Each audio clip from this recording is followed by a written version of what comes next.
تو آئیے شروع کرتے ہیں بچوں۔ اس سبق میں ہم تحریک آزادی کے دور کا آغاز انتہا پسندوں کا دور سے شروعات کریں گے۔ تو چلیے شروع کرتے ہیں۔ ہم دیکھنے جا رہے ہیں انتہا پسندوں کا دور 1905 تا 1920۔ سیاسی نقطہ نظر سے بیدار بھارت کے تمام رہنما ذات پات، مذہب، زبان اور علاقے کا فرق بھلا کر قومی جماعت کے پرچم تلے یکجا ہو رہے تھے۔ قومی جماعت کے مقاصد اور عینی طریقے سے تحریک کو استحکام عطا کرنے پر ہم خیال ہونے کے باوجود ان کے طریقہ کار میں اختلاف تھا۔ یہ نظریاتی اختلاف تھا۔ سیاسی تحریک میں اس اختلاف کی وجہ سے دو اہم گروہ بن گئے۔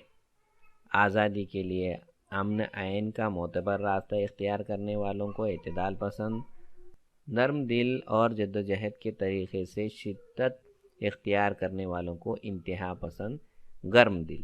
دیکھو جیسا ہم نے دیکھے اعتدال پسند اور انتہا پسند، گرم دل ایک دیا ہے اور ایک نرم دل دیا ہے۔ اعتدال پسند کے لیے ایک ورڈ استعمال ہوا ہے نرم دل، اور انتہا پسند کے لیے استعمال ہوا ہے گرم دل۔ اب جو انتہا پسند جو گروپ تھا اس کے اندر کچھ رہنما تھے۔ دیکھو یہاں پہ تصویر میں ہم کو دکھائی دے رہے ہیں لوک مانیہ تلک، اس کے بعد دوسرے نیتا تھے لالا لاجپت رائے، بال گنگادھر تلک اور بپن چندر پال۔ تو یہ جو تین ہے نا، یہ تینوں کی ایک جوڑی بن گئی تھی جس کو کہا کرتے تھے لال بال پال۔ کیا کہا کرتے تھے؟ لال بال اور پال۔ لال کس کے لیے؟ لالا لاجپت رائے کا لال، بال بال گنگادھر تلک کا بال، اور پال بپن چندر پال۔ یہ تینوں کے نام سے جو ہے ایک ایک ورڈ لے کے لال بال پال انتہا پسندوں کے رہنما بن گئے۔ یہاں پہ ان کی ایک تصویر بھی دی ہوئی ہے اگلے پیج پہ۔ تو جب ابتدائی دور میں انتہا پسند رہنماؤں نے بھارتی عوام میں سیاسی بیداری لانے کے لیے اخبارات، قومی تہوار اور قومی تعلیم جیسے ذرائع کا استعمال کیا، کیسری اور مراٹھا اخبارات کے ذریعے لوک مانیہ تلک نے حکومت کے مظالم پر کڑی تنقید کی۔ بنگال کے علاقے میں امرت بازار پتریکا انتہا پسند نظریات کی ترجمانی کرنے والا اخبار تھا۔ آپسی بھید بھاؤ کو بھول کر عوام متحد ہو، قومی اشخاص کے کارناموں میں عوام میں تحریک پیدا ہو، اس مقصد کے تحت تلک نے شیو جینتی اور گنیش اتسو کا انعقاد کیا۔ ان کا خیال تھا کہ سیاسی وجوہات کی بنا پر عوام یکجا ہوں گے تو حکومت ان پر پابندی عائد کریں گی، مگر مذہبی وجوہات کی بنا پر لوگوں کے ایک جگہ آنے پر حکومت پابندی نہیں لگا سکتی۔ تلک نے منڈالے جیل میں گیتا رہسیہ نامی کتاب لکھی، جس کا مرکزی خیال اعمال پر مبنی عبادت اور عوام کی سرگرم عمل رہنے پر زور تھا۔ اپنی آزادی اور تہذیب کے تئیں الفت اور عقیدت رکھنے والے نسل کی تیاری کے لیے انتہا پسندوں نے تعلیمی ادارے قائم کیے۔ انتہا پسند رہنماؤں کا خیال تھا کہ لاکھوں لوگ آزادی کی تحریک میں حصہ لے رہے ہیں، لے کر حکومت کو چیلنج کر کے جد و جہد کریں تبھی کامیابی حاصل ہوگی۔ ان کا خیال تھا کہ اس تحریک کو مزید تیز کیا جائے، لیکن مسلح بغاوت کی بجائے وسیع عوامی تحریک کے قیام پر زور دیا۔ اعتدال پسندوں نے تحریک آزادی کی بنیاد رکھی اور انتہا پسندوں نے اس تحریک کو آگے بڑھایا۔ دیکھو دو، جیسا ہم لوگ بتا رہے ہیں کہ دو گروپ، ایک ہے انتہا پسند، ایک ہے اعتدال پسند۔ تو اعتدال پسندوں کا کیا کہنا تھا؟ جو دو گروپ بنے ہیں جس کا نام ہے، ایک ہے اعتدال پسند، دوسرا انتہا پسند۔ تو جو انتہا پسند جو گروپ تھا ان کا کیا ماننا تھا کہ ہم کیا کریں گے، زیادہ سے زیادہ لوگوں کو آزادی کی تحریک میں شامل کریں گے۔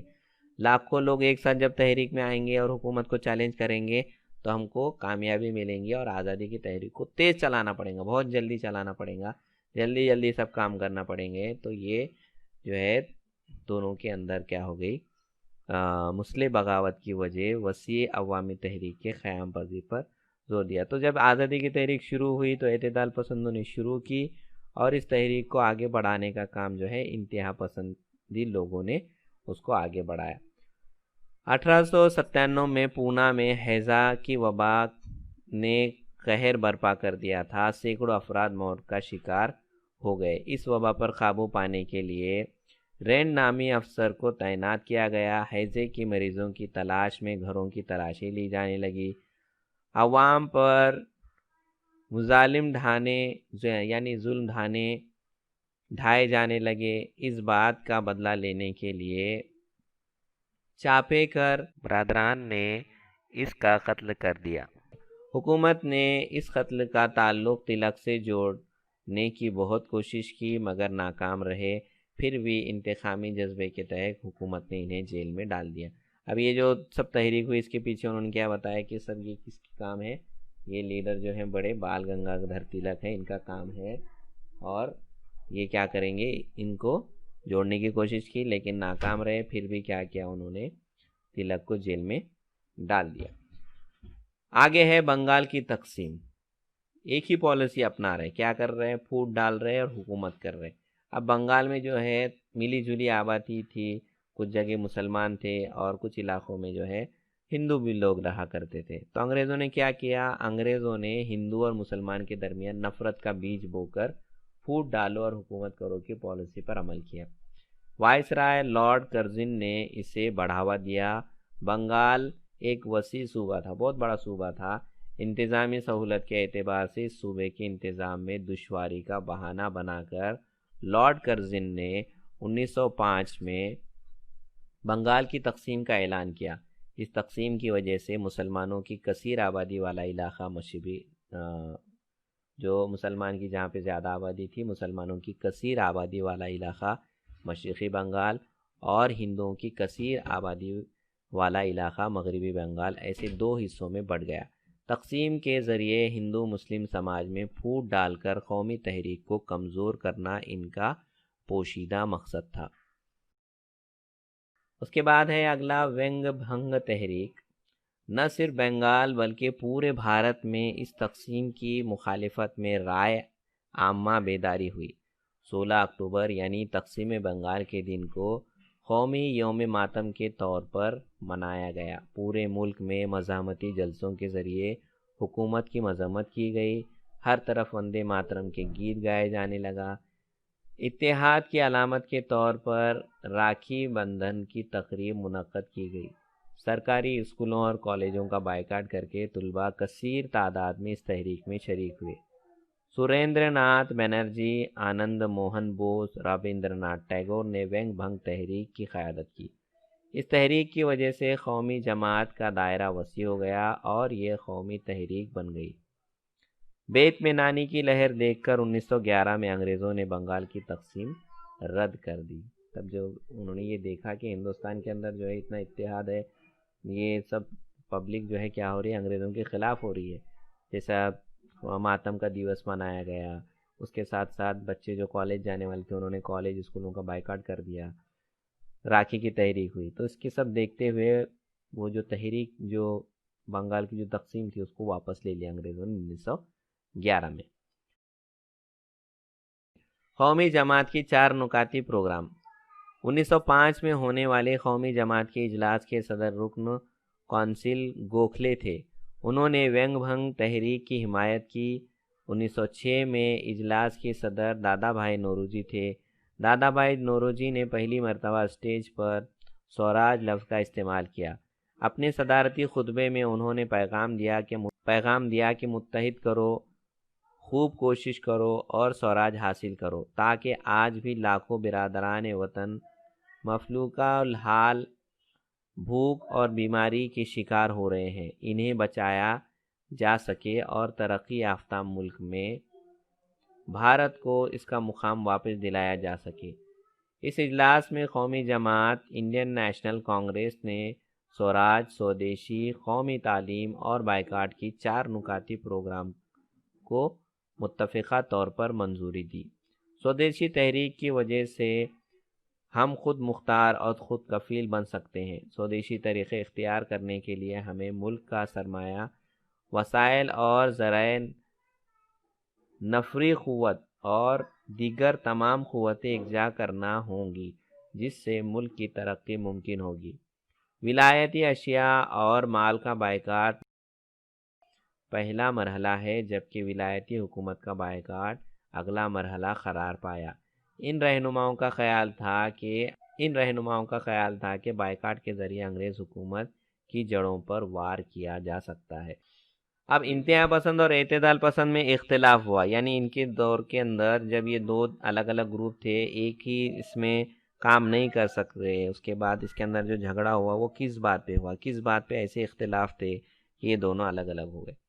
قومی جماعت یعنی انٹرنیشنل کانگریس میں نظریاتی اختلاف 1907 میں صورت اجلاس میں انتہا کو پسند گیا۔ اعتدال پسند کی کوشش تھی کہ سودیشی اور بائیکاٹ کی تجاویز ترک کی جائے، جبکہ انتہا پسند کی کوشش تھی کہ اعتدال پسند اپنے مقصد میں کامیاب نہ ہو۔ گوکھلے، سریندر ناتھ بنرجی، فیروز شاہ مہتا جیسے اعتدال پسند رہنما نے الزام عائد کیا کہ انتہا پسند قومی جماعت پر قابض ہونے کی کوشش کر رہے ہیں۔ لالا لاجپت رائے نے مفاہمت کی کوشش کی۔ تلک کا خیال تھا کہ قومی جماعت ملکی پلیٹ فارم ہے جس میں پھوٹ ڈالنا مناسب نہیں ہے۔ اجلاس کے وقت کشیدگی بڑھ گئی اور باہمی مفاد ناکام رہے۔ آخر کار قومی جماعت انڈین نیشنل کانگریس تقسیم ہو گئی۔ انگریز حکومت کا جبر و یعنی کس طرح سے ظلم ہوا۔ وینگ بھنگ تحریک کے بعد شروع ہونے والے زبردست عوامی احتجاج سے انگریز حکومت بے چین ہو گئی۔ اس احتجاج پر قابو پانے کے لیے حکومت نے جبر و استبداد کی پالیسی اختیار کر دی، یعنی زور زبردستی کی پالیسی اختیار کی۔ عوامی جلسوں پر قانونی پابندی عائد کی گئی۔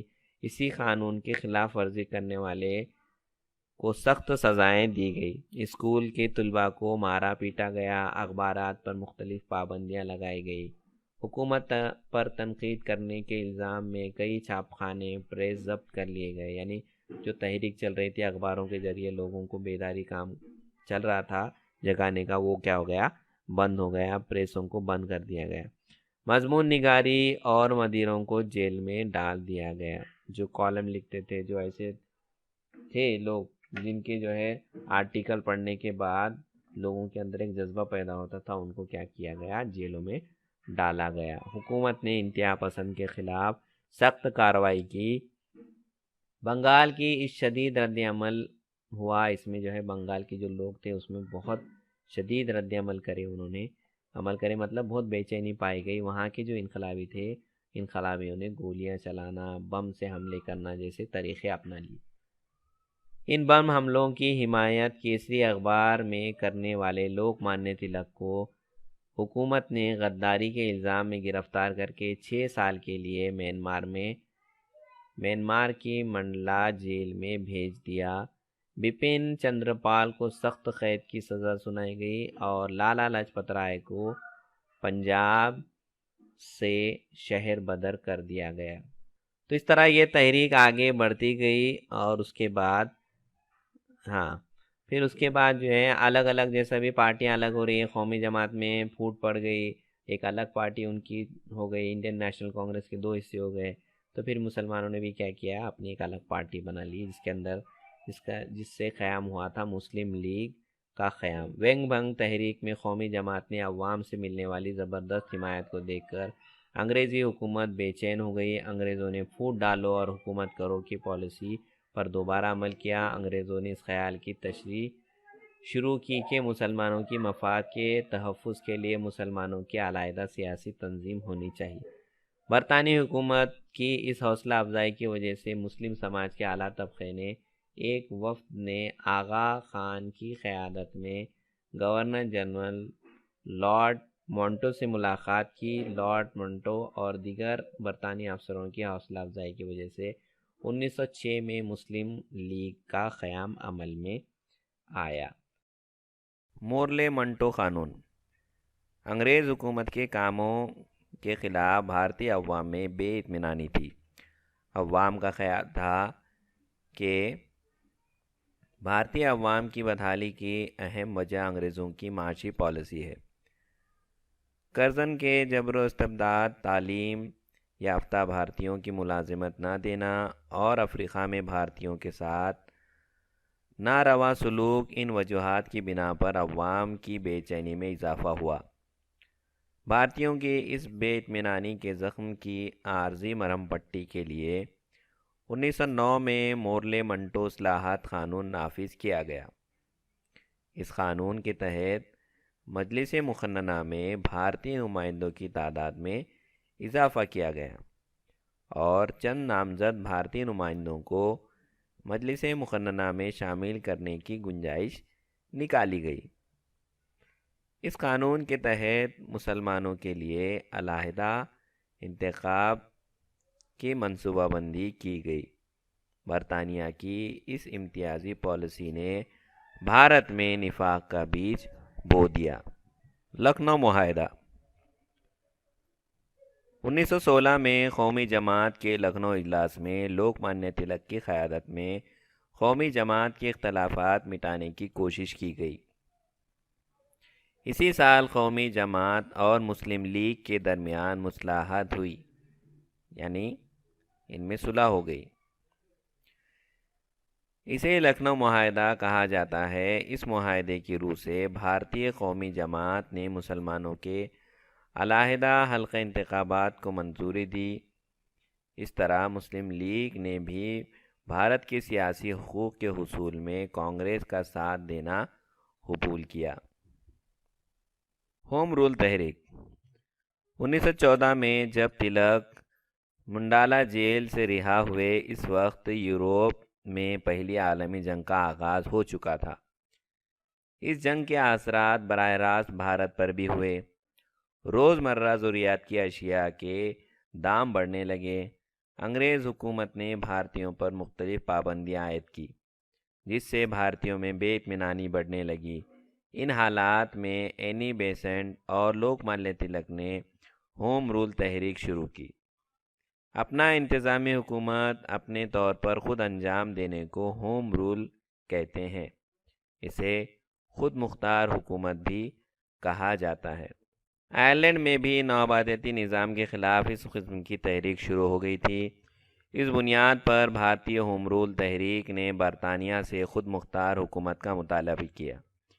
ڈاکٹر اینی بیسنٹ اور لوک مانیہ تلک نے پورے ملک کا طوفانی دورہ کر کے خود مختاری کا مطالبہ عوام تک پہنچایا۔ انہوں نے بڑے شد و مد کے ساتھ کہا، سوراج میرا پیدائشی حق ہے اور میں اسے حاصل کر کے رہوں گا۔ پہلی عالمی جنگ اور بھارت۔ یورپ کی جنگی حالات، بھارت کے عوام میں پھیلتی ہوئی بے اطمینانی اور ہوم رول تحریک کی بڑھتی ہوئی مقبولیت، ان حالات میں انگریزوں کو بھارتی عوام کا تعاون حاصل کرنا ضروری تھا۔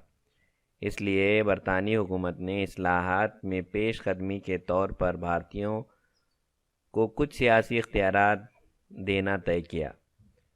1917 میں وزیر بھارت لارڈ مانٹیگو نے اعلان کیا کہ برطانوی حکومت بھارت کو بتدریج خود مختاری کا حق اور حکومت کی ذمہ داری سونپ دے گی۔ لوک مانیہ تلک نے اعلان کیا کہ اگر حکومت بھارتیوں کے مطالبات کے سلسلے میں ہمدردی اور مفاہمت کا طریقہ اپنائے گی تو بھارت کے عوام بھی حکومت کی مدد کریں گے۔ لوک مانیہ تلک کے اس اعلان کو جوابی تعاون بھی کہتے ہیں۔ بچوں اگلا ہے مونٹے چیمسفورڈ قانون۔ 1919 میں برطانوی پارلیمنٹ نے بھارت میں دستوری اصلاحات کے لیے ایک نیا قانون بنایا جسے مونٹیگو چیمسفورڈ قانون کہتے ہیں۔ اس قانون کے تحت غیر اہم محکمے بھارتی وزراء کے سپرد کیے گئے، یعنی جن کا کوئی تعلق نہیں تھا قانون سے، ایسے محکمے بھارتی لوگوں کو دیے گئے۔ اور جو اہم محکمات ہوتے ہیں جیسے مالیات کا محکمہ ہوتا ہے، محصول کا محکمہ ہوتا ہے، داخلہ پالیسی کا محکمہ ہوتا ہے، یہ تمام جو ہے داخلہ پالیسی کا محکمہ ہوتا ہے، یہ تمام اہم محکمے گورنر کے قبضے میں ہی تھے۔ 1919 کے اس قانون کی روح سے بھارتیوں کی ذمہ دار حکومت کا مطالبہ اہمیت نہیں دی گئی۔ جو مطالبہ کیا جا رہا تھا کہ ہم کو ہماری خود مختار حکومت چاہیے، اس کو پوری طرح سے ٹھکرا دیا انگریزوں نے، اور اس قانون کے اوپر پوری طرح امیدوں پہ پانی پھیرا گیا۔ لوکمانیہ تلک نے اس قانون کی سخت مخالفت کی، بہت تنقید کی انہوں نے، اور انہوں نے یہ تک کہہ دیا کہ سوراج ہے نہ ہی اس کی بنیاد۔ تمام بھارتیوں میں احساس پیدا ہوا کہ حکومت کو جھکانے کے لیے تحریکوں کو مزید تیز کرنا ہوگا۔ بھارت ایک نئے احتجاج کے لیے اس میں تیار ہو گیا۔ تو اس طرح یہ تمام تحریکیں کرنے کے بعد بھی انگریزوں نے اپنی منمانی کی، اور جو قانون بنایا یہ کسی کام کا قانون نہیں تھا، جو کہ ہندوستان کو خود مختاری نہیں دیتا تھا۔ تو اس طرح جو ہے اور بھی تحریکیں چلی، اس کے بارے میں ہم لوگ اگلے سبق میں پڑھیں گے۔ آج کے سبق میں اتنا ہی۔ اگلے لیکچر میں ایک